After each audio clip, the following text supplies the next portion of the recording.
Welcome to Through the Bible in a Year with Pastor John. We invite you to join us at 1 Oakley Avenue in North Providence, Rhode Island. This podcast is presented to you by The Way Ministries, supported by listeners like you. For donations, live videos, podcasts, and more, please visit www.thewayministriesri.org. Thank you and have a great day.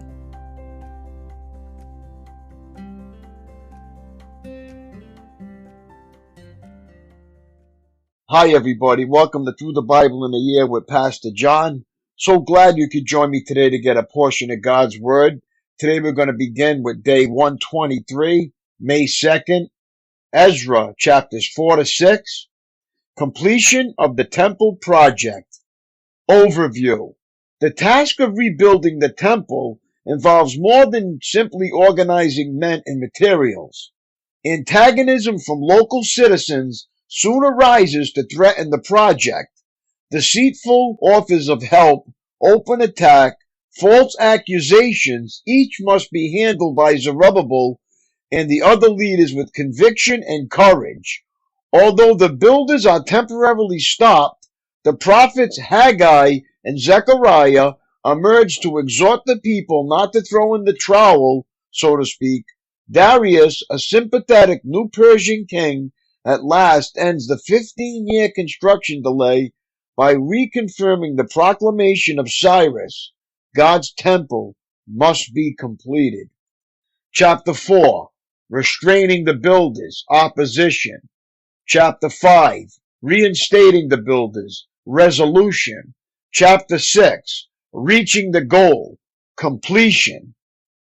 Insight, a huge undertaking, Ezra 5, verse 8. The rebuilt temple was constructed with specially prepared stones.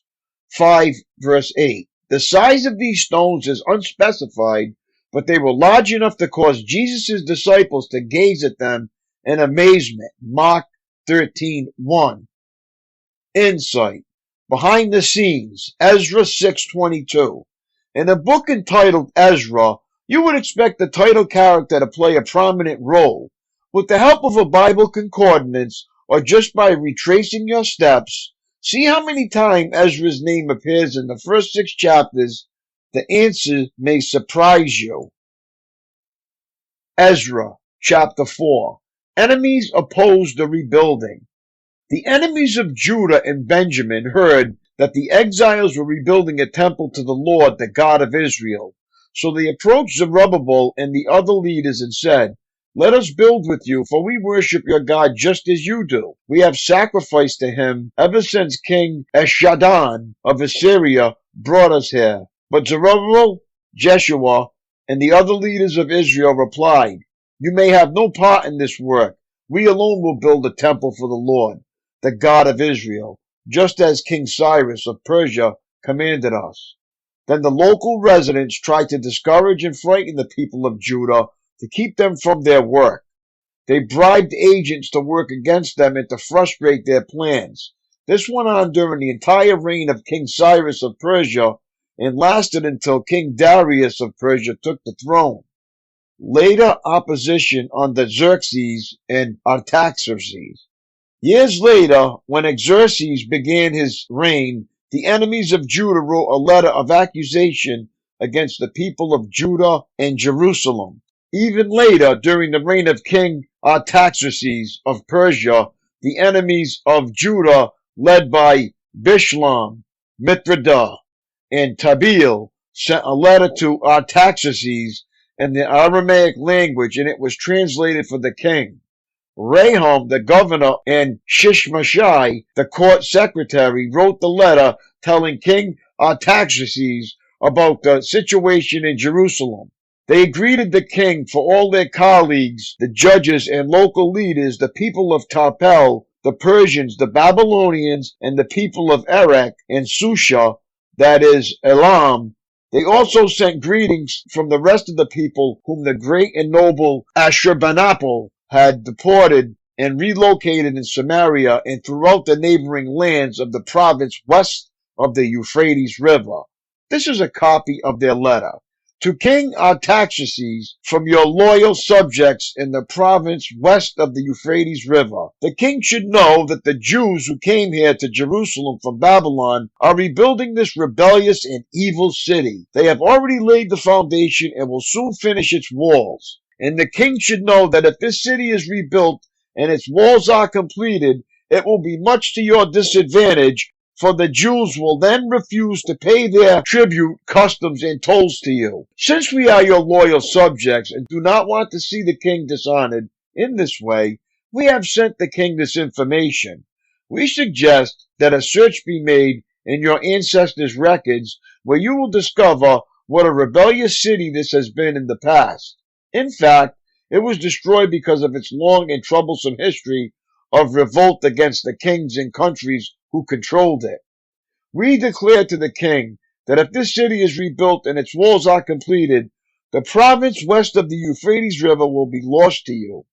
Then King Artaxerxes sent this reply to Rehum, the governor, Shimshai, the court secretary, and their colleagues living in Samaria and throughout the province west of the Euphrates River. Greetings. The letter you sent has been translated and read to me. I ordered a search of the records and have found that Jerusalem has indeed been a hotbed of insurrection against many kings. In fact, rebellion and revolt are normal there. Powerful kings have ruled over Jerusalem and the entire province west of the Euphrates River, receiving tribute, customs, and tolls. Therefore, issue orders to have these men stop their work. That city must not be rebuilt except at my express command. Be diligent and don't neglect this matter, for we must not permit the situation to harm the king's interests. When this letter from King Artaxerxes was read to Rehum, Shishmashai, and their colleagues, they hurried to Jerusalem. Then, with a show of strength, they forced the Jews to stop building. The rebuilding resumes. So the work on the temple of God in Jerusalem had stopped, and it remained at a standstill until the second year of the reign of King Darius of Persia. Ezra chapter 5. At that time, the prophets Haggai and Zechariah, son of Iddo, prophesied to the Jews in Judah and Jerusalem. They prophesied in the name of the God of Israel, who was over them. Zerubbabel, son of Shealtiel, and Jeshua, son of Jehozadak, responded by starting again to rebuild the temple of God in Jerusalem. And the prophets of God were with them and helped them. But Tattenai, governor of the province west of the Euphrates River, and Shetha-Bozenai and their colleagues soon arrived in Jerusalem and asked, "Who gave you permission to rebuild this temple and restore this structure?" They also asked for the names of all the men working on the temple. But because their God was watching over them, the leaders of the Jews were not prevented from building until a report was sent to Darius and he returned his decision. Tattenai's letter to King Darius. This is a copy of the letter that Tattenai, the governor of Shetha-Bozenai, and the other officials of the province west of the Euphrates River sent to King Darius. To King Darius, greetings. The king should know that we went to the construction site of the temple of the great God in the province of Judah. It is being rebuilt with specially prepared stones, and timber is being laid in its walls. The work is going forward with great energy and success. We asked the leaders, who gave you permission to rebuild this temple and restore the structure? And we demanded their names so we could tell you who the leaders were. This was their answer. We are the servants of the God of heaven and earth, and we are rebuilding the temple that was built here many years ago by a great king of Israel. But because our ancestors angered the God of heaven, he abandoned them to King Nebuchadnezzar of Babylon, who destroyed this temple and exiled the people to Babylonia. However, King Cyrus of Babylon, during the first year of his reign, issued a decree that the temple of God should be rebuilt. King Cyrus returned the gold and silver cups that Nebuchadnezzar had taken from the temple of God in Jerusalem and had placed in the temple of Babylon. These cups were taken from that temple and presented to a man named Sheshazabah, whom King Cyrus appointed as governor of Judah. The king instructed him to return the cups to their place in Jerusalem and to rebuild the temple of God there on its original site. So this Sheshbaz came and laid the foundations of the temple of God in Jerusalem. The people have been working on it ever since, though it is not yet completed. Therefore, if it pleases the king, we request that a search be made in the royal archives of Babylon to discover whether King Cyrus ever issued a decree to rebuild God's temple in Jerusalem, and then let the king send us his decision in this matter. Ezra chapter 6. Darius approves the rebuilding. So King Darius issued orders that a search be made in the Babylonian archives, which were stored in the treasury. But it was at the fortress at Ecbatana in the province of Media that a scroll was found. This is what it said. Memorandum. In the first year of King Cyrus's reign, a decree was sent out concerning the temple of God at Jerusalem. Let the temple be rebuilt on the site where Jews used to offer their sacrifices using the original foundations. Its height will be 90 feet and its width will be 90 feet. Every 3 layers of specially prepared stones will be topped by a layer of timber. All expenses will be paid by the royal treasury.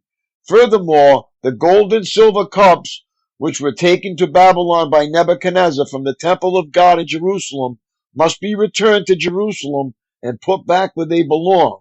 Let them be taken back to the temple of God. So King Darius sent this message.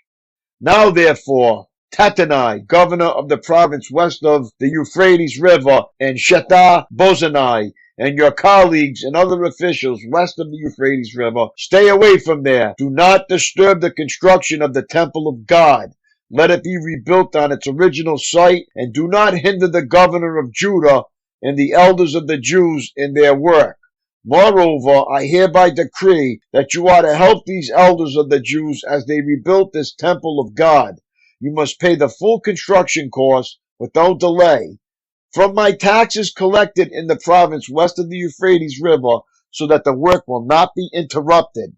Give the priest in Jerusalem whatever is needed in the way of young bulls, rams, and male lambs for the burnt offerings presented to the God of heaven. And without fail, provide them with as much wheat, salt, wine, and olive oil as they need each day.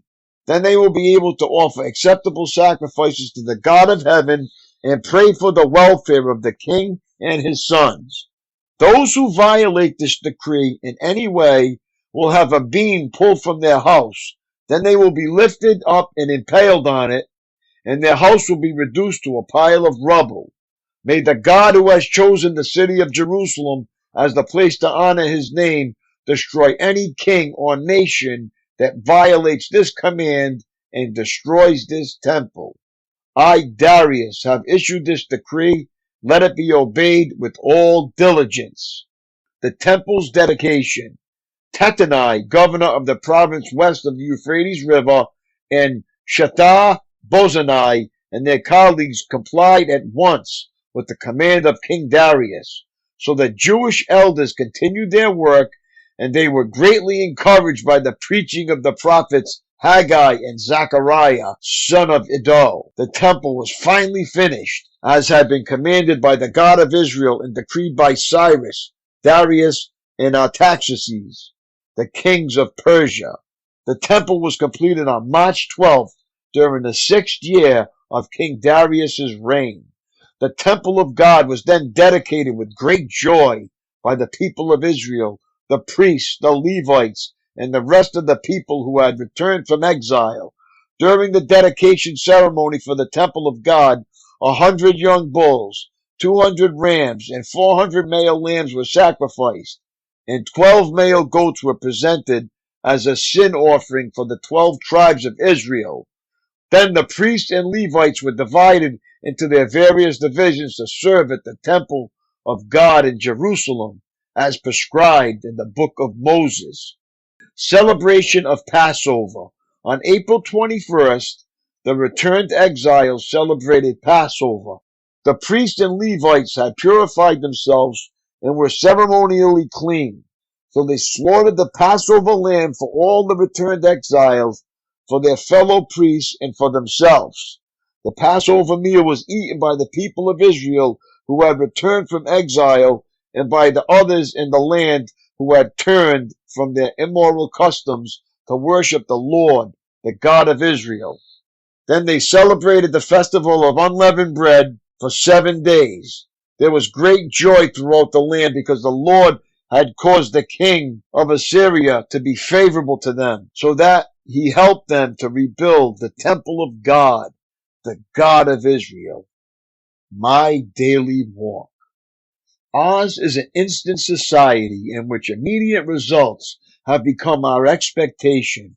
Yet, of course, there are many endeavors for God that will only be accomplished if the long-range perspective is maintained. Parenting a child, developing a spiritual gift, discipling a new Christian, gaining an education, all these take time, the investment of years of practice and patience and perseverance if the goal is to be achieved. If Zerubbabel had allowed the short-term discouragement to deter him from his long-range determination to rebuild the temple, he never would have finished the task. But with his goal clearly in view and his faith firmly fixed in God, Zerubbabel was able to stay on target for more than 20 years. Use one of your long-range roles or goals to complete this sentence. Though I may not experience instant success in my goal of blank, with God's help, I will commit myself to be faithful a day at a time, beginning today. When you cannot remove an obstacle, plow around it. But in God's strength, keep plowing. That's great godly advice, my friends. That's all for today, my friends. It was great reading along with you. Have a great day, and God bless, and I will see you tomorrow, Lord willing. Peace.